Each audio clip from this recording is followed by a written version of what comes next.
Alright, let me start by saying Spider-Man Far From Home is a good movie. That is your spoiler-free review. If you don't want spoilers, leave now. So, there you go. Good movie. Leave. Spoilers, spoilers, spoilers. There are spoilers coming. Alright, you all gone? Alright, cool. So, let's get started, alright? First of all, Spider-Man Far From Home, it's a good movie, but it has some really, really big faults. And the first and most major big fault, at least in my eyes, is that for some reason, whatever the reason, the marketing decided that we should paint Mysterio as some kind of like hero of some sort. Meanwhile, I'm just sitting here going, Mysterio's a bad guy. Everyone knows Mysterio's a bad guy. He's the master of illusions, right? So it's like it makes sense that he's the villain of the movie. And guess what? He is the villain of the movie. And Jake Gyllenhaal does an amazing job as Mysterio. He does a great, great job. Jake Gyllenhaal, great actor. Put him in more things. Just put him in everything. Jake Gyllenhaal can be in anything. But it was just like, it was so weird when there was this point in the movie where it tried painting like Peter was betrayed by Mysterio and it was all some giant shock, when in reality it was just like, well, yeah, he's the villain. He's one of Spider-Man's most infamous villains. Of course he's evil. I mean, what else is he gonna do? Be a hero? Like, I didn't buy it for a minute. I just was waiting for the moment where he finally heel turns and is like, oh, guess what? I'm bad. Surprise, surprise.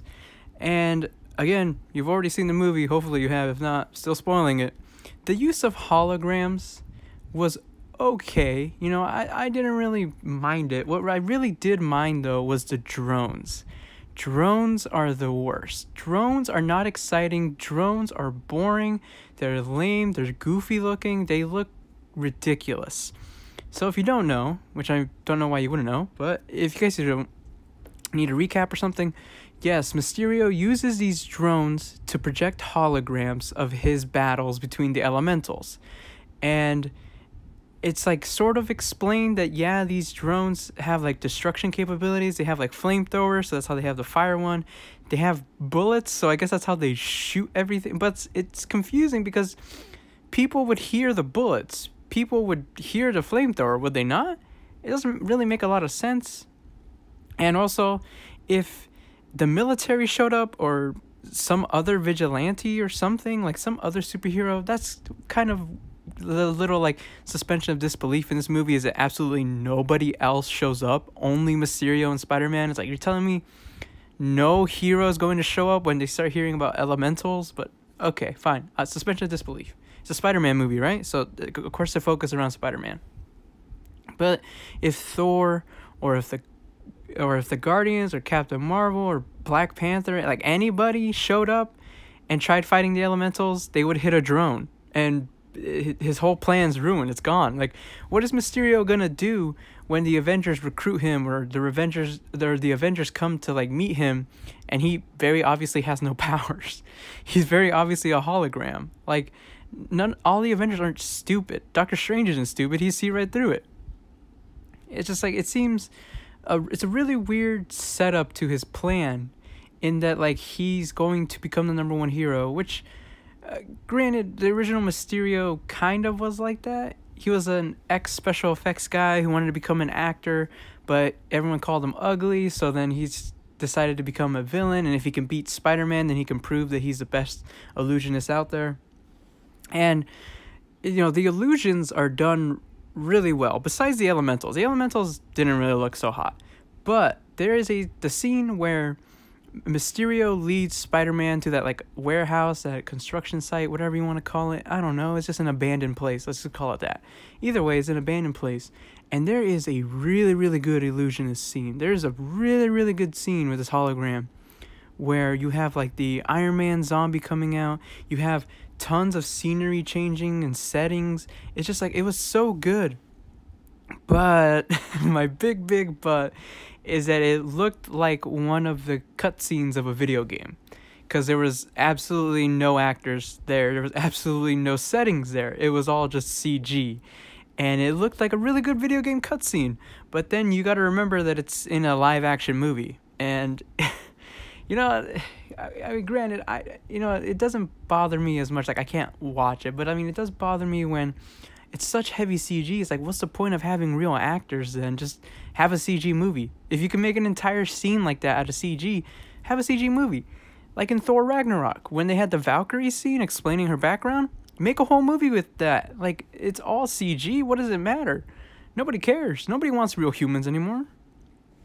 But either way, I digress. Part of another thing is that Spider-Man, you know, he has his spidey sense. Except in this movie, it's established very early on that his spider sense isn't working. He calls it his Peter tingle, which is like, I cringed every time they said it. But he can't use his spider sense very well. So it makes sense that he can't see past the illusions. You know, granted, I remember Mysterio's illusions being so real that even it tricks the spidey sense.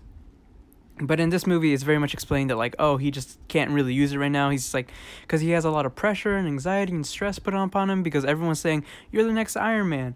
The next Iron Man is you. And this is also another fault of the movie that I didn't really, like, do we really have to shove Iron Man everywhere? Like, it's just too much. I thought Uncle Ben was Peter Parker's Iron Man. You know, the reason why Peter Parker wants to become a hero, wants to use his power for good, wants to become something greater is because Uncle Ben saw that in him. But in this movie, it's set up like Tony Stark sees the good in him. Tony Stark sees the future of this kid. But it's like, why? What did Tony Stark see in him? Tony Stark met him for like one movie. Two, I guess, if you count the scenes in Civil War, but it's like, that's just about it.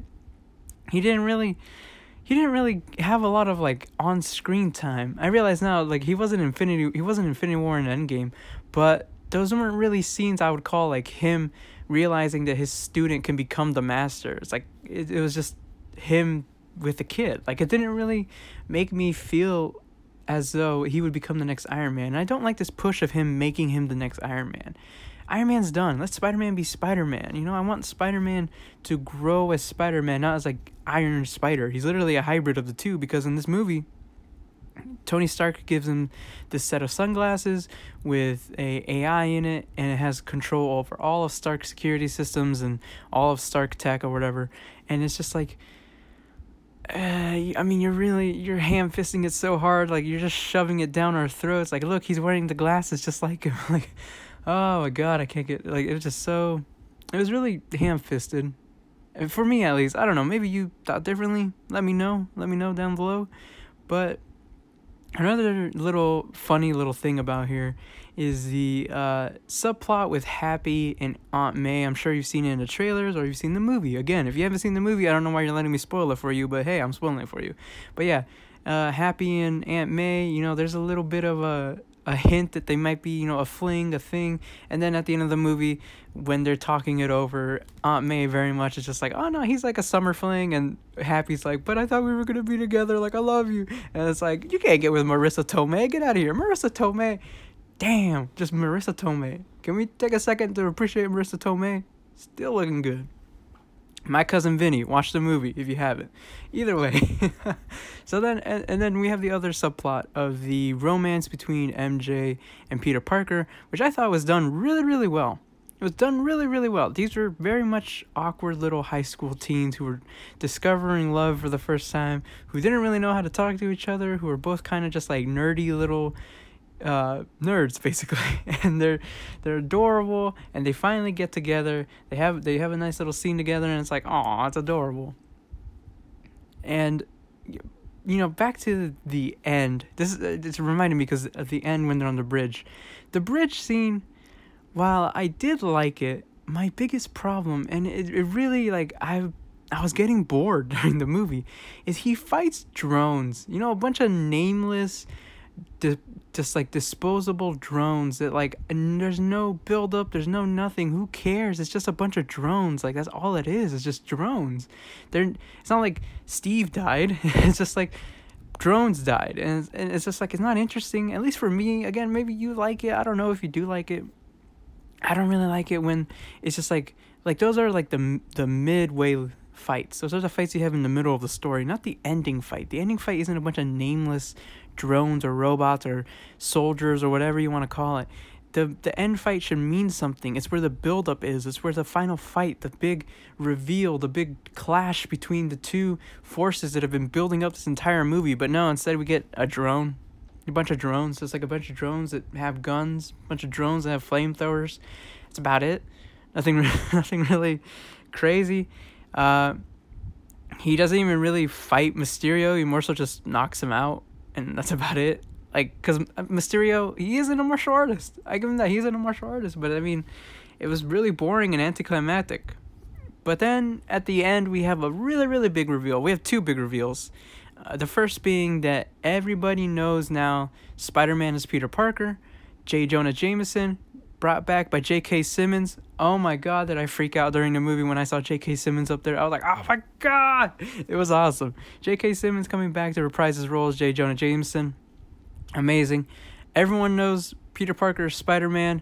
I'm sure they're going to explain it somehow in the next movie. They'll just probably retcon it or something. Or they'll be like, oh, Mysterio manipulated the video. Something. I don't know. And then the other reveal being that Nick Fury in the movie was not actually Nick Fury. It was the Skrull from Captain Marvel. And Nick Fury is up in space with a bunch of Skrulls. I wonder when they'll explain that. I'm sure they'll explain it in whatever movie's coming up next. Some pretty big reveals, I guess you could say.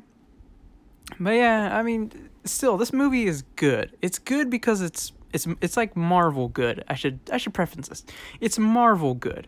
So if you like Marvel films, no duh, you already saw this. But if you're questioning, maybe you saw one or two and you're wondering, is this going to be any different? I say no. It's very much just like standard Marvel. Marvel likes to play it safe. They played it safe in this movie. There's not really a whole lot to build upon the formula or anything. It's very much just like another Marvel movie. So, I mean, hey, if you like Marvel movies, you watch it. If you like Spider-Man movies, you should watch it. I think it's a good movie, but I also do know that it's Marvel good. It's not anything exceptional. It's not anything crazy. But I can still recommend it to any Marvel fan, any Spider-Man fan, anyone questioning, maybe, is it good? It's Marvel good, all right? And with that, that's been me rambling. Thanks for listening. Have a great day. Check the links in the description and subscribe for future rambles.